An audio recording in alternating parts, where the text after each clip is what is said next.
Alors, on continue avec l'arcane majeur du diable, les amis. Fou, fou, fou. Donc là, on arrive sur un sacré morceau, hein, j'ai envie de vous dire, avec le diable. Alors, qu'est-ce qu'on peut nous dire sur le diable? Moi, clairement, j'ai du mal à trouver une vision positive, hein, clairement, du diable. Donc, pour moi, le diable vous teste en permanence, c'est du test. Donc, le diable, déjà, en premier lieu, c'est l'auto-saboteur, hein. Pardon. Je suis un petit peu malade avec ce temps pourri. Bref, le diable, c'est l'auto-saboteur. D'ailleurs, on l'a tous en soi, hein. C'est cette petite voix qui va vous dire, qui va vous rabaisser, qui va vous dire que vous n'êtes pas capable, que vous ne méritez pas, que vous n'êtes pas à la hauteur. Vous voyez, qui va vous mettre plein de petits mots, vous voyez, plein de doutes, hein, dans votre esprit, qui va faire que vous allez vous sentir enchaîné, qui va faire que vous allez vous sentir piégé dans une situation, qui va faire que vous n'allez pas vous lancer, que vous n'allez pas vous mettre en action, que vous allez perdre confiance en vous, hein, vous voyez, cette petite voix un petit peu qui va vous saboter, hein, tout simplement. Le diable, on est sur une énergie très puissante, et d'ailleurs qui est absolument bien, magnifiquement bien, j'ai envie de dire, représenté par l'Aïsir Starro, hein. Le diable tire les ficelles, hein, sur vous. Il vous, il vous enferme, hein, il vous enferme dans des schémas où c'est très difficile parce que plus on perdure comme ça plus on laisse cet auto-saboteur, j'ai envie de dire, diriger sa vie, et plus c'est dur de s'en libérer. Donc, en premier lieu, le diable, cette sensation d'enfermement, hein, cette sensation aussi, des fois même de soumission, hein. On est soumis à quelque chose, donc comme on dit des fois, oui, j'ai mes vieux démons, on est soumis à ces vieux démons. Donc, dans sa version positive avec le diable, ça va être de dompter ces vieux démons, de dompter cet auto-saboteur, de, d'accéder à un processus de libération, hein, de cette énergie. Alors après, le diable, forcément, oui, on parle d'auto-saboteur, mais cet auto-saboteur est là pour vous mettre des peurs, hein, parce que forcément, vous regardez un enfant, il a peur de rien, il a envie d'expérimenter, il exploite, il n'a pas peur de tomber, il n'a pas peur de se faire un bleu, vous voyez, il y va, quoi. Maintenant, forcément, dans la vie d'adulte, c'est plus compliqué. Donc, j'ai l'impression que plus on grandit, et plus on expérimente, et plus justement on a des peurs naissantes, plus on commence à avoir des appréhensions sur pas mal de choses. Moi, j'imaginais l'inverse quand j'étais plus jeune. Alors, il y a des choses, visiblement, qu'on arrive à dompter, mais moi, j'ai l'impression que les peurs arrivent avec justement l'expérience, hein. Je prends un petit peu mon exemple. Je me suis mis subitement à avoir peur de l'avion. Je ne sais pas pourquoi. J'ai pris l'avion quelques fois quand j'étais plus jeune, et puis d'un seul coup, je ne sais pas ce qui s'est passé dans ma tête. Je me suis mis à justement angoisser sur l'idée de prendre l'avion, me mettre dans des états pas possibles. Bon, je ne l'ai pas pris souvent, hein, mais me mettre dans des états pas possibles, hein, vraiment d'angoisse, vraiment intense pour dès que j'étais dans un avion. Et je ne sais pas comment c'est arrivé. Donc, bon, en même temps, j'ai pas trop poussé la recherche parce que je ne l'ai pas pris souvent, hein. J'ai dû le prendre, je sais pas moi, en tout et pour tout, j'ai dû le prendre 6, 7 fois. Donc, c'est pas énorme. Mais des fois, voilà, on a des phobies, on a des peurs qui naissent comme ça. Et oui, le mieux, c'est de les affronter. Euh, donc voilà, j'ai continué à prendre l'avion. Alors, au début, c'était l'Exomil, le somnifère, etc. Mais on n'affronte pas vraiment quand on s'endort ou quand on essaye de shooter pour fuir quelque chose. Donc, bon, je vous prenais l'exemple de l'avion, mais clairement, c'est exactement ça. C'est réussir à dépasser ses peurs, à combattre ses peurs et de les entendre, donc déjà de les accueillir, d'essayer de les identifier, d'aller rechercher en profondeur. Et généralement, souvent, c'est des recherches qui se font dans l'obscurité. C'est très sombre hein, avec le diable. Donc, c'est des recherches qui se font dans l'obscurité. Donc, il y a vraiment cette. Ça me rappelle un peu la musique que je vous ai mis de Théo Moisson hein, dans la guidance de la pleine lune du 1er août, hein, où justement il mettait en évidence trois émotions qui étaient la tristesse, la colère et la peur. Hein. Donc, la colère et la peur, bah, c'est des énergies du diable. Hein. C'est surtout la peur. Donc voilà, cette sensation qui va vous immobiliser, qui va complètement vous faire perdre vos moyens. Hein. Donc clairement, la meilleure solution de s'en libérer, c'est de l'affronter. Donc ça, je pense que je vous apprends rien. Donc, et généralement, on l'affronte dans les ténèbres. Hein. C'est vraiment soigner le mal par le mal. Hein. Vous avez peur du saut élastique, bah faites un saut élastique. Vous voyez, c'est un peu ça l'idée, quoi. Vous avez peur de l'eau, bah, apprenez à nager. Euh, donc, vous voyez, c'est vraiment tout ça. C'est d'aller au plus près de sa peur, de l'expérimenter et de vous rendre compte que, bah, non, je suis encore en vie. C'est bon, je suis toujours là. Donc voilà, hein, bah, après des peurs, on en a plein. Hein. Généralement, c'est toujours quelque chose qui va toucher la confiance en soi, l'estime de soi, le fait de ne pas se sentir légitime, de ne pas se sentir à la hauteur, de ne pas se sentir capable. Hein. Moi, ça me rappelle, bah, après je vous donne mon expérience, quand j'ai créé la chaîne. Quand j'ai créé la chaîne, je me suis dit, oh là là là là, mais enfin, j'y arriverai pas, quoi.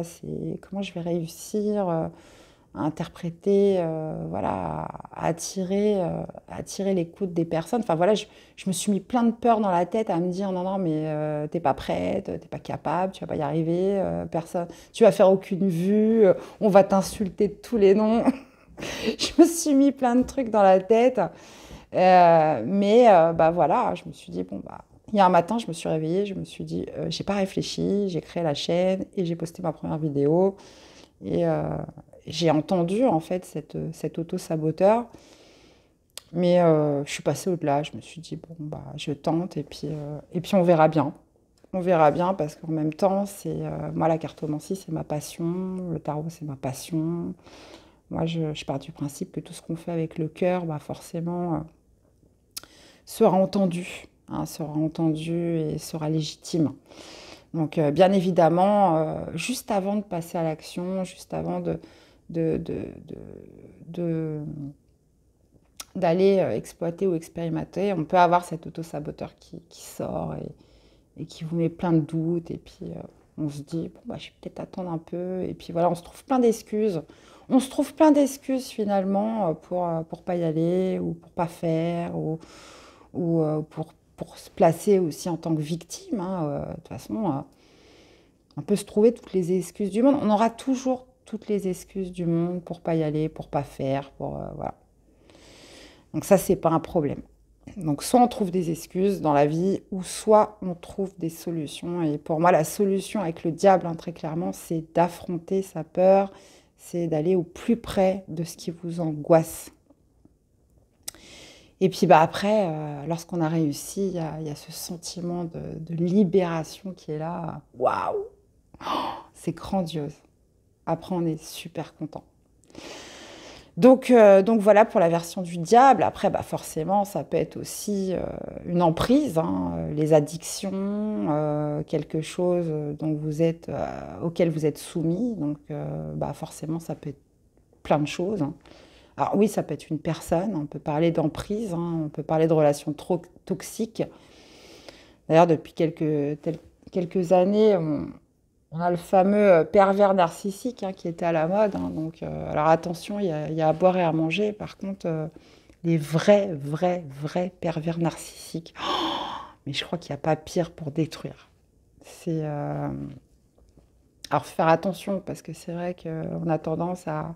on a tous un petit côté narcissique, hein, surtout dans le monde dans lequel on vit.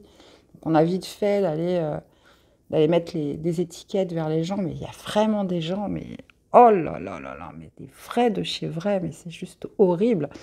D'ailleurs, j'aimerais bien recueillir des témoignages, hein, si vous avez vraiment connu des vrais pervers narcissiques, des vrais manipulateurs, des personnes.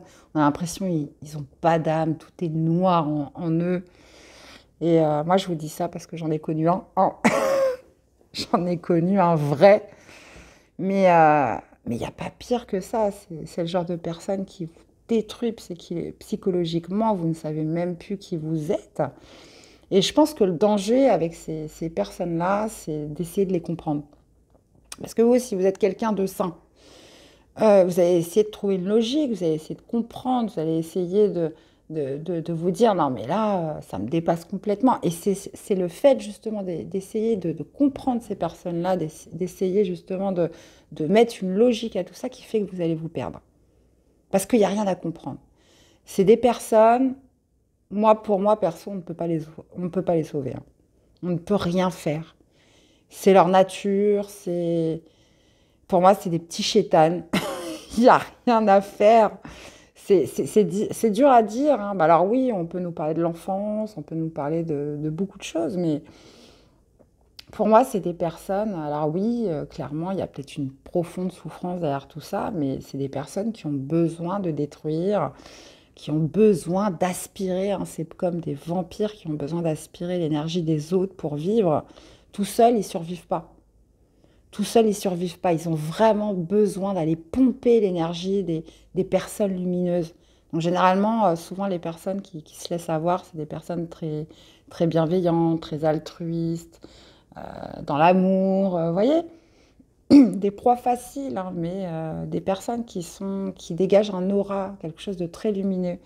Et le vrai PN, il se sent vraiment attiré par ça. Il va avoir tout de suite cette idée d'aller, waouh, je vais pomper, je vais pomper, je vais prendre toute sa lumière. Et puis une fois que je l'aurai bien pressé, une fois que j'aurai bien tout pris jusqu'à la dernière goutte, je partirai et j'irai recommencer mon cirque ailleurs. Donc bah écoutez, je me suis un peu étalée sur le vrai PN, mais très clairement, ça c'est vraiment la peste noire, hein, vraiment le genre de personne à éviter à tout prix. Et, euh, et puis à fuir, hein. De toute façon, il ne faut même pas chercher le pourquoi, du comment, essayer de je sais pas quoi. Tac. De toute façon, vous le ressentez en vous. Vous le ressentez que cette personne-là, il y a un truc, c'est imperceptible, hein, mais alors souvent, on a du mal à écouter ses intuitions parce que ces personnes sont très très fortes dans la manipulation, sont très fortes. On appelle ça aussi un petit peu en début de relation du love bombing. Hein, ils vont vous en mettre plein la vue, ils vont vous faire passer pour un être exceptionnel, que sans vous, il n'est rien. Il y a vraiment cette idée de vous mettre sur un piédestal. Et puis, une fois que vous êtes bien accro, voilà, où la mayonnaise commence à prendre, bah là, vous commencez à avoir un petit peu la face cachée, le côté obscur, hein, de la force. Mais il y a des petits signes quand même au départ. Vous allez vous rendre compte au début, il y a quelque chose de très magnétique. Il y a quelque chose de très magnétique, de très, je sais pas comment, de très attirant, mais vous sentez qu'il y a un truc qui va pas. Je ne sais pas comment vous le dire. C'est comme une perception un peu qui n'est pas palpable, hein, qui est totalement invisible. Mais il y a cette envie de test, cette envie de tentation, cette envie, allez, j'ai quand même bien envie d'essayer, hein. Donc ça, après, je pourrais vous en parler des heures parce que c'est une expérience que j'ai vécue. C'est une expérience que j'ai vécue et bon, bah, j'ai fini en 1000 morceaux, hein, pour être très clair, hein. Donc après, il y a eu cette fameuse nuit noire de l'âme. Mais je pense déjà que bah, j'avais besoin de cette relation, je pense, pour me poser des vraies questions sur mes besoins, sur ce que je recherche, sur ce que je veux, sur ce que je veux plus. Et, euh, et clairement, là, aujourd'hui, je suis une personne différente et ça m'a fait beaucoup, beaucoup grandir, beaucoup évoluer. Mais par contre, si on peut éviter ce genre de personnes, c'est pas plus mal non plus. Parce que je pense que ces personnes-là laissent des traces indélébiles, hein, quoi qu'il arrive. Donc après, on comprendra tous les tenants et aboutissants plus tard, mais des fois, c'est vraiment par le chaos, hein, quand on passe par l'arcane 13. Moi, je pense qu'après cette relation, oui, j'ai l'arcane 13 qui est parti, hein, qui est arrivé, hein. C'est exactement ça, c'est la mort, quoi. On a besoin de se retrouver, on ne sait plus qui on est, on ne sait plus ce qu'on vaut, hein, c'est surtout ça. qu'est-ce que je vaux? Et puis, et aussi cette question de se dire, mais ce qui vous a tellement manipulé que vous pourriez vous dire, mais ça se trouve, je suis une mauvaise personne. Ça se trouve, c'est moi la PN.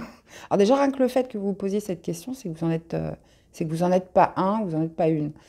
Ils nous ont tellement remis la faute sur nous qu'il y a des fois, on peut avoir tendance à croire, bah oui, c'est moi, en fait, c'est au niveau de moi que ça va pas, c'est moi qui n'est pas normal. Vous voyez, ça peut induire toute une remise en question, mais constante, qui fait que vous allez complètement vous perdre et qui fait que bah, on en oublie qui on est. On est convaincu, limite à la fin, que c'est soi-même la mauvaise personne. Bref.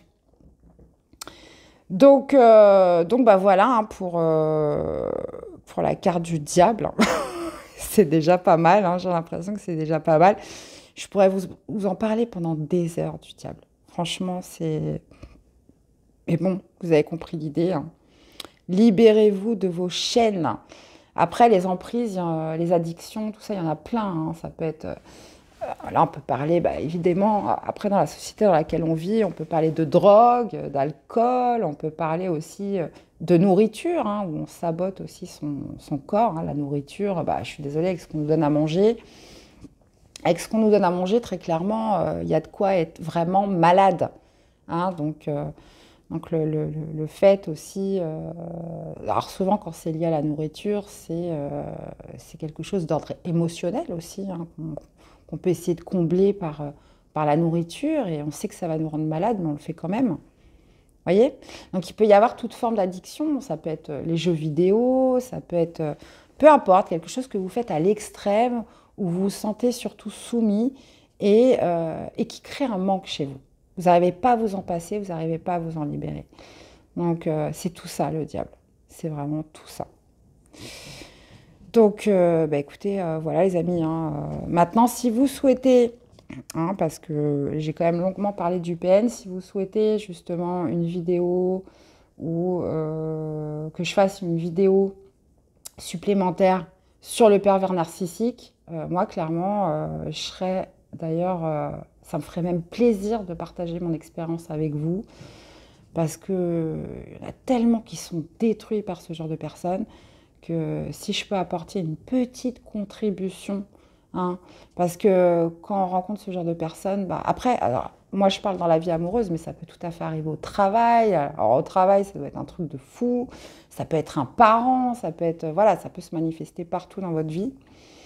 Et si je peux amener une petite contribution, parce qu'on a besoin d'être rassuré, hein, on a besoin de comprendre. Alors, la compréhension, elle ne viendra pas du PN en question, mais voilà, n'hésitez pas. Et ça sera avec grand plaisir que voilà, je vous ferai part de mon expérience, que j'ai ressentie, et voilà comment j'en suis sortie, finalement, grandie. Hein. Mais donc voilà. Bref, donc voilà pour la carte du diable. Donc libérez-vous de vos chaînes, libérez-vous de ce qui vous soumet, libérez-vous. Alors ça, je pense qu'on n'a pas assez d'une vie. Mais ça peut être voilà, des petites victoires par-ci, par-là, hein, où il y a des fois on arrive à dompter tout ça et on est bien content. Voilà. Donc bah, écoutez, j'ai fait le tour pour le diable. Et puis, bah, on va passer à notre arcane suivant, et pas des moindres, hein, qui est la tour. À tout de suite, les amis. Alors, on se retrouve avec la tour. Alors là, je me suis lâchée sur la carte du diable. Hein, donc, j'espère que je ne vais pas tomber à faune, parce que je me suis vraiment lâchée. Bon, bref. Donc, la tour, sacré arcane aussi. Hein. Donc, la tour, c'est la destruction. Clairement, c'est une tour qui parle de bouleversement, qui parle d'effondrement. Alors, on peut être sur un événement soudain, hein, la vie qui fait que, tac, ça arrive comme ça, la foudre a frappé, tout est détruit. Et la meilleure chose qu'on a à faire avec la tour, c'est de ne pas résister. Hein, c'est de laisser effondrer. Puisque la tour, d'ailleurs, ne détruit que ce qui n'a pas de base solide. Donc, il y avait des choses hein, dans votre vie qui commençaient à s'effriter. Et bah, écoutez, si vous n'avez pas mis fin vous-même, bah, la vie s'occupe de le faire, hein, j'ai envie de vous dire. et vient mettre un grand coup de foudre à tout ça et tout se détruit, tout s'effondre et c'est comme ça et c'est la vie. Maintenant, la tour, c'est une énergie formidable puisque c'est une énergie qui va changer votre système de croyance. Il y a justement ce qui en découle hein, après la destruction de la tour, c'est un déclic, c'est une prise de conscience, c'est l'effondrement aussi d'un système de croyance. Donc ça, c'est top. Ça, c'est génial. Donc, euh, donc la tour, c'est oui, ça peut faire mal. Ça peut être, comment dire, ça peut être soudain, ça peut frapper comme ça. Donc, je l'associe aussi au mot qui est la fatalité. Hein. Ça prévient pas, c'est soudain, c'est bouleversant, on peut se retrouver à terre. Mais de toute façon, c'était quelque chose qui n'avait pas de base, qui n'était pas solide, qui devait se détruire. Donc, il y a quand même cette idée de ne pas résister à la vie, de ne pas résister à ce qui doit partir, ce qui doit s'effondrer, ce qui doit basculer, et justement de suivre, hein, de suivre le mouvement de la vie. Mais avec la tour, il y a beaucoup de compréhension qui arrive. Beaucoup de compréhension, beaucoup de... tout ce qui pouvait justement être... tout ce qui pouvait vous bloquer au niveau des pensées, tout ce qui pouvait faire que vous étiez...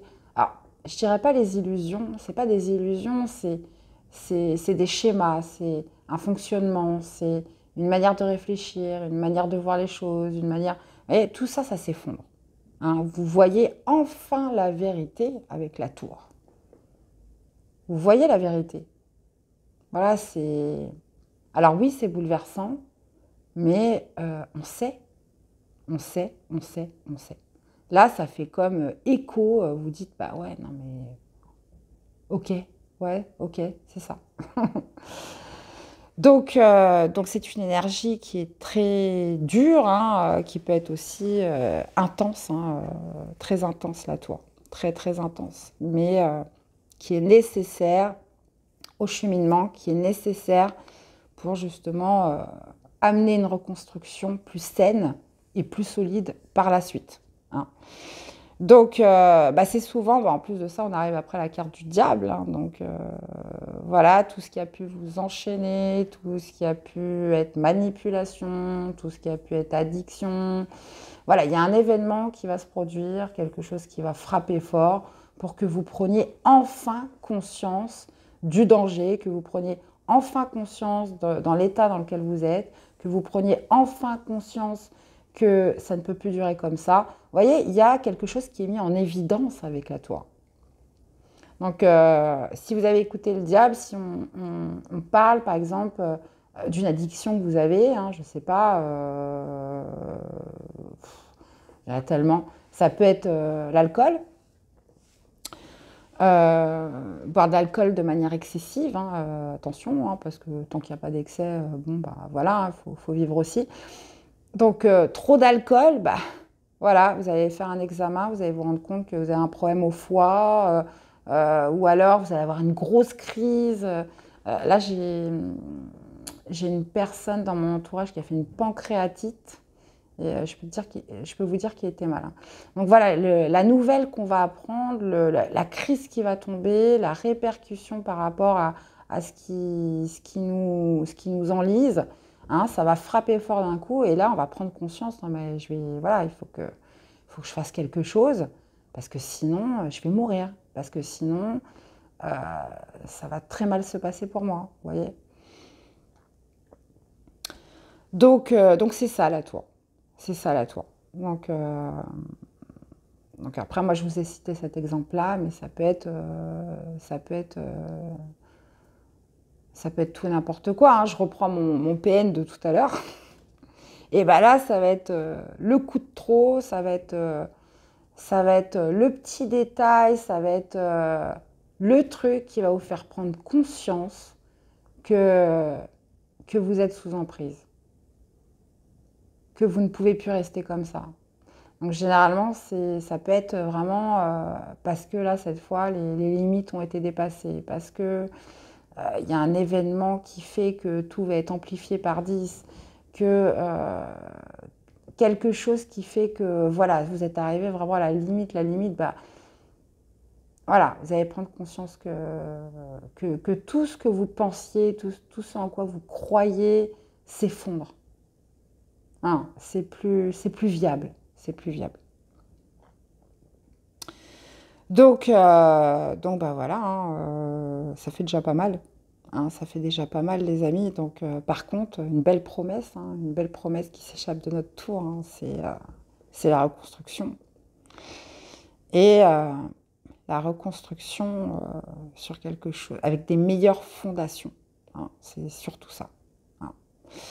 Donc, il y a aussi cette idée avec la tour, mais encore une fois, un petit peu partout, hein, comme le pape, hein, mais là, on est encore au début de l'expérience du fou.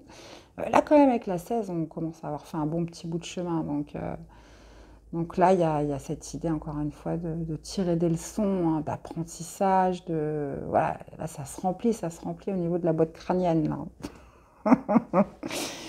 Donc, bah, voilà, les amis. Donc, ce que je pouvais vous dire au niveau de la tour.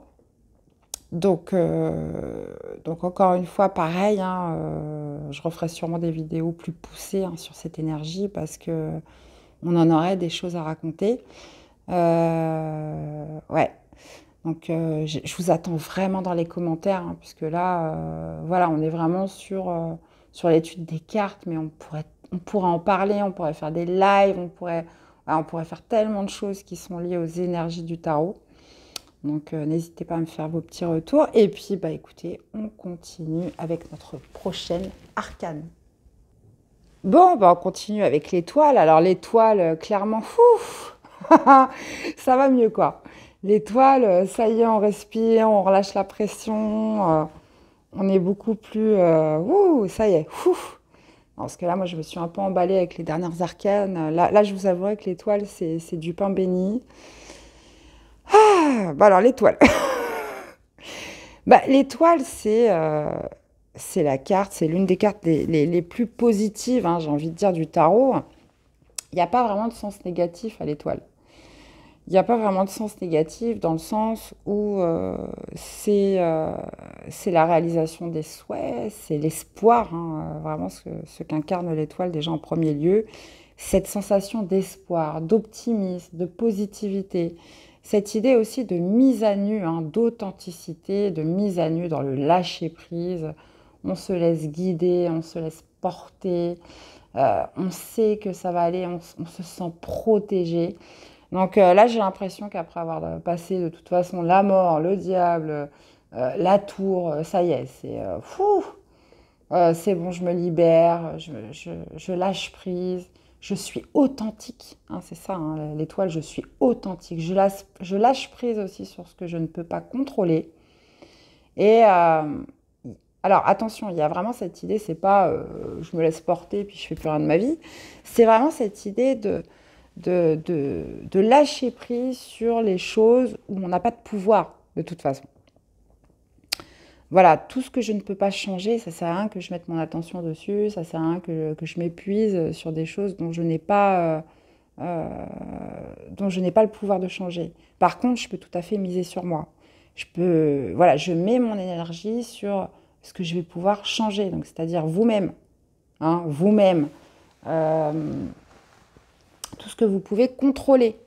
Donc l'étoile, bah, c'est ça, c'est la mise à nu, c'est l'authenticité, c'est de se montrer tel qu'on est. On n'a pas peur de se montrer tel qu'on est aussi. Euh, donc et, euh, et de remettre un petit peu au divin ce qu'on ne contrôle pas. Hein, de laisser la vie, de laisser Dieu, hein, de s'occuper de tout ça.